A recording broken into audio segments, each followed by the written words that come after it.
Thank you for tuning in to another edition of Pre-Market PulseScan. Today is Take Back Friday, April the 7th, 2017. The time is now 8:41 a.m. Eastern Standard Time. And we just had those initial jobless claims come out at 8:30, and it was whack. Only 89,000 jobs created, and that's kind of pitiful. Therefore, you see here the Dow is now down 71 points. It had been down a lot more after that report of the U.S. firing missiles in Syria. The Dow dropped to 20,462, all right, which is below the 20,500 support. We're back above the 20,500 support. We're at 20,535. NASDAQ 100 is down 16 at 5406 and a half. S&P is down 7 3/4 at 2346, and the Nikkei is down 90 at 18,705. Crude oil broke that $52 threshold, ran up to 52.85. I'm sorry, 52.95, and now we're at 51.92 and a half. So we've dropped a buck. Right now, the Euro is off 8 pips at 106.74. It broke the 107 psychological support. The pound is down 36 pips at 124.62. The Aussie is off make that 20 pips at 75.11. And gold bursted in a big way to the upside, up over $17.20. We're at 1270 and a half after hitting 1273.30. And silver exploded higher, up almost 19 cents at $18.43. And natural gas is at 330. And right now it's only off 3 ticks. So you can see commodities are pretty strong this morning. So where does this leave us? Well, I have up here the Russell chart, and you can see the Russell's already in a full-blown correction and is in danger of turning into a full-blown bear market, and it's all happening under the Kumo cloud on the daily chart.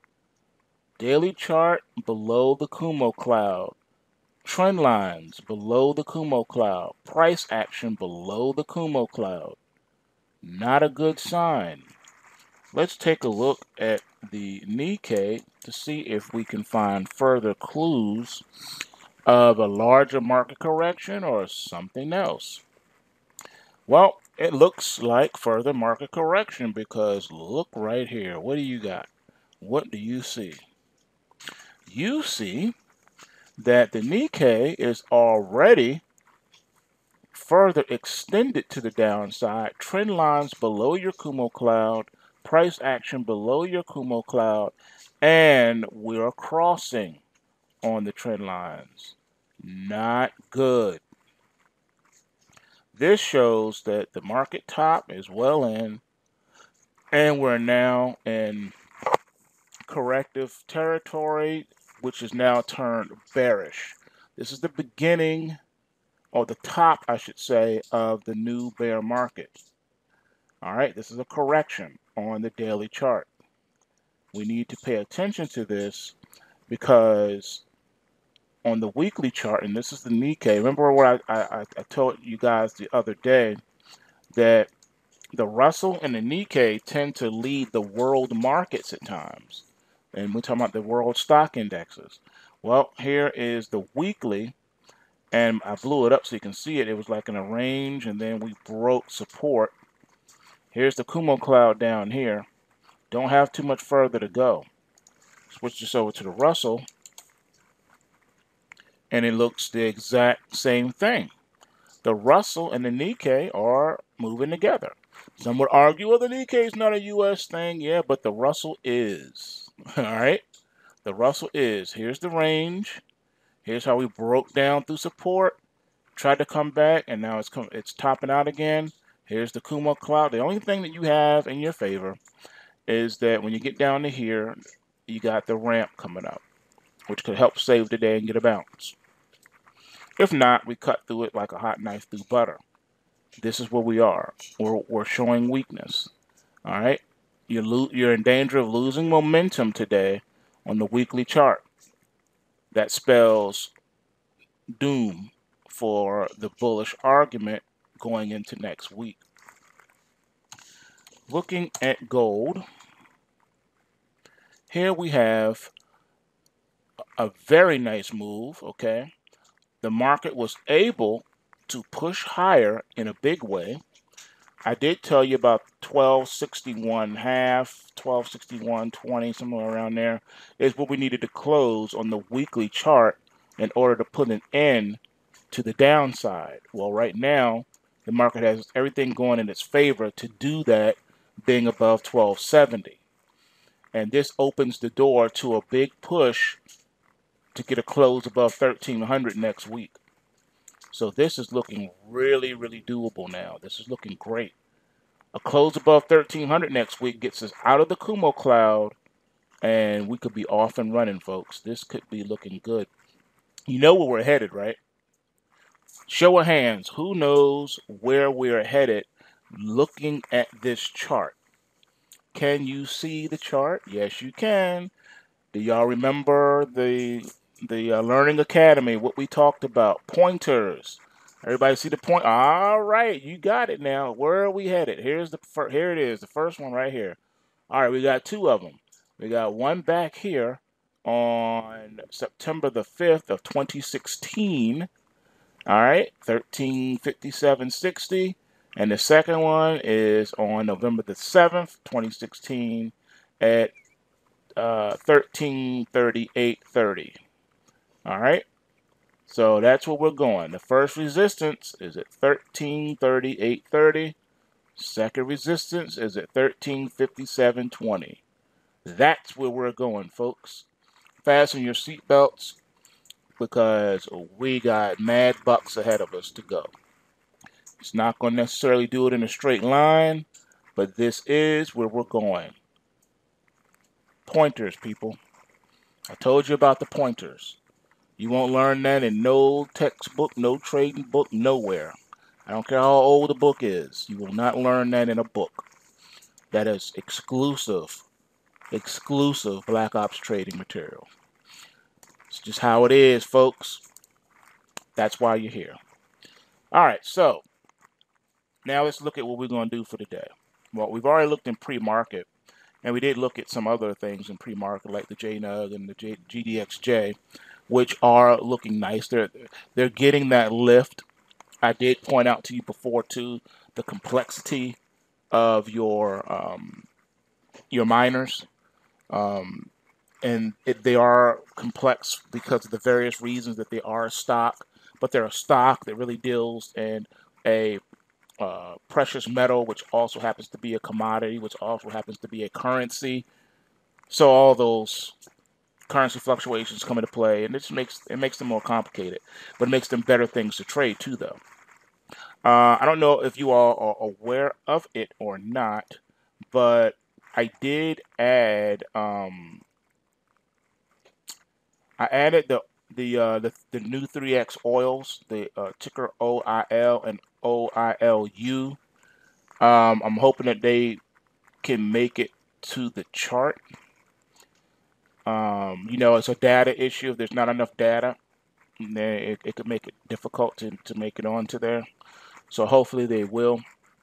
I also added the Sprott asset classes for you. All right. And you may want to take advantage of those as well. So I have the Sprott. I have all the Sprots. I added the Sprott Palladium Platinum ticker. I also added the Sprott Gold Miners. So that's on there too. All right. So for those of you that want to do that, you can. You got the Sprott Junior Miners, the Sprott Gold Miners, the Sprott Physical Gold, the Sprott Physical Platinum, and the Sprott Physical Silver. Remember, with the Sprott Physical ETFs, they can be exchanged for physical. All right, so you had that in your corner. They can be exchanged for physical. All right, for those of you who do not know that, you got to read the prospectus and do what you do. Now, normally, as a result of that, theirs don't tend to move as much as the SLV and GLD per se, but they do move. Okay, so for those of you who may like a little bit slower action, that may be an option for you. Nevertheless, it's there for your purposes, so do what you need to do. I added them, like I said, for those of you who would like to participate in something like that. All right, let's look at what we got going on the rally alerts real quick. Let's see, anything of note. Let's see, lean hog futures. Coffee has a rally alert, ticker symbol JO. Let's see, CCJ, for those of you who follow that one. DGLD has a rally alert. I don't see that playing out today unless the banks come in and really beat this thing down. I just don't see it. Nevertheless, I got a ticket working, so I'm going to go ahead and readjust my entry to reflect today's sheet, if need be. XIV has a rally alert. I don't see that playing out, but then again, you never know. It is Take Back Friday, so anything's possible. Let's see what else we got. FAS, the financial sector, has it. JNUG has a rally alert that's already playing out. Someone asked me about semiconductors yesterday in yesterday's webinar. Well, here's your SOX L right here. It has a rally alert on it. I know what you're thinking. You're looking at the trigger price, and you're looking at where we closed yesterday, and you're like, no way in 4 worlds. But you never know. So watch it and see if it does move up, because it is possible you could get a nice rally move that could set up for a breakout move for Monday. So watch it for today. And it's a good discipline if this is your symbol, this is your ticker, this is your market. Like we said yesterday, it's a good discipline to go ahead and put your tickets in regardless. All right. If you want to get lucky in trading, you need good trade execution, discipline, because you never know. I can't tell you how many times I got mad lucky because I had a ticket working and left it and just forgot about it. I just went in every day, even though the market was far removed from my entry price. I went in every day, adjusted it based on the new readings for the sheet. And one day, I got lucky. It happened to me once in crude oil. I will never forget that. I caught a big short in crude oil once because I had a ticket working, forgot about it. Boom! I woke up the next morning, that joint was filled, and I was tap dancing. All right, let's see. We got a rally alert in dust and drip too, so this is interesting. Gush has a rally alert too. And let's see. Knick Knack Paddywhack has a rally alert. Well, you don't say. We got plenty of rally alerts today, as a matter of fact, of note. Let's see. The inverse Russell. I am not surprised. Ticker symbol UWM, as in Mark. I am not surprised. Let's see. UVXY and SQQQ. I'm not really feeling the UVXY. I'm gonna stay with my XIV. The SQQQ is definitely an option. I would look at that one, and the quid. You all know I've been having my tickets in that quid, so I'm gonna have to replace those tickets to match today's entry, which it is a little bit lower, so I like that. And for those of you who like U.S. Steel, who shorted it. Now, isn't it funny? I haven't got a chance to really talk about it. I didn't get a chance to really talk about this. But have you guys noticed U.S. Steel? After that initial short that we did in it, I just, left it alone and forgot about it. But do you guys remember back up in here? Isn't this where we started shorting it right up here? Do y'all remember? And y'all remember where I said it was going to end up going down into the 30s? Well, look what we did. We went all the way down to $30.73. Who remembers me calling that when we first got in it? And everyone said, how low do you think it will go? Y'all remember that? Here it is right here. We shorted it back up here near these highs. And now look at us today. Go pulse waves, right? Pulse waves are where it's at. All right, let's see. Notable crash alerts today. Any notable crash alerts? Let's see. Let's see. My XIV. Oh, it's gonna make me cry. Still nowhere near my stop though. So this is a good one. This is. I'm gonna hold it. I'm gonna hold it. Let's see. The Nasdaq 100 futures has the crash alert. Let's see. What else of note? Wheat futures has a crash alert for those of you watching futures. And pretty much everything in the world. Look, watch that Nasdaq 100 because it really hasn't moved too much. It's down 6 points. Let's see. Crude oil futures has one. FedEx has a crash alert. Interesting. My natural gas has one too, so I'm gonna have to watch that. Also of note is the JDST's crash alert. So note that support on the JDST. If you see that get taken out, then you know that we're heading even higher in the GDXJ. So just watch that. All right, the question is, with it being Friday, should we enter new positions if the pulse wave entry is hit? In light of new market situations, depending on what market we're talking about, the answer is going to be yes. To be quite honest with you, yes. As a matter of fact, I'm looking to do some things. That just like I told you before, I'm looking to get long the quid if it triggers. I may even add the Russell in there. So yeah, I will look to put on new positions today. I can do that. You can do that too. You don't have to be afraid of the weekend anymore. Remember, we had a big, huge algo shift, so you don't need to be afraid anymore.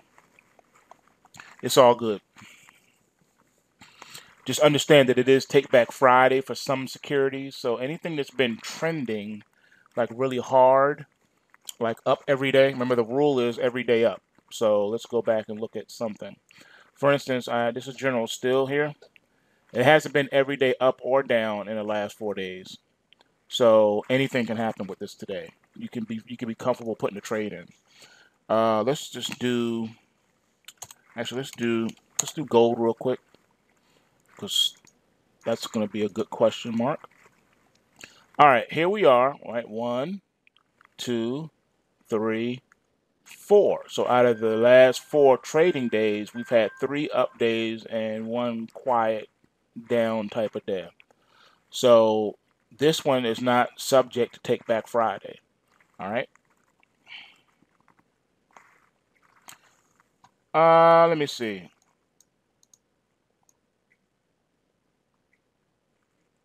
GDXJ. GDXJ, no. GDXJ does not have a crash alert. GDXJ, let's look at the chart on your sheet here.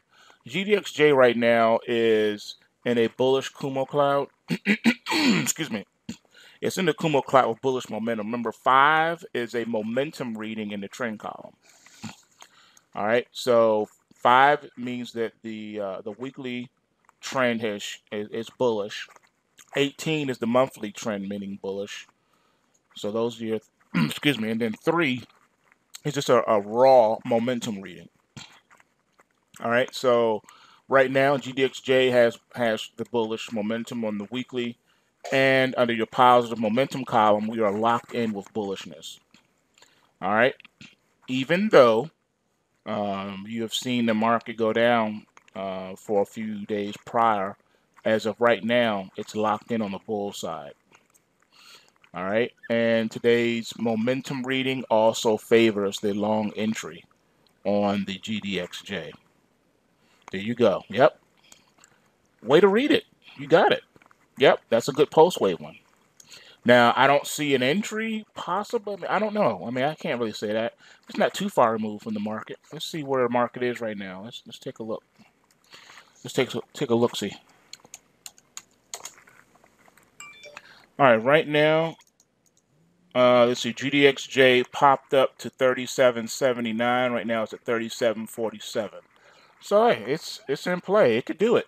It could definitely do it. You know what I mean? So, excuse me. Yes, I did mention 38 bucks before. I sure did. I'm glad you remember that. So this is key. It's critical.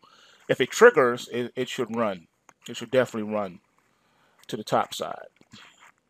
All right, so that'll do it for now. Everyone have a great weekend. To all my YouTube subscribers, thank you for all your prayers and support. And the kitties are doing much better now. My daughter, as you know, was sick. She's way better now, back to herself. Then my son got sick like on Monday, and now he's bounced back. So everyone's is healthy, which is a blessing.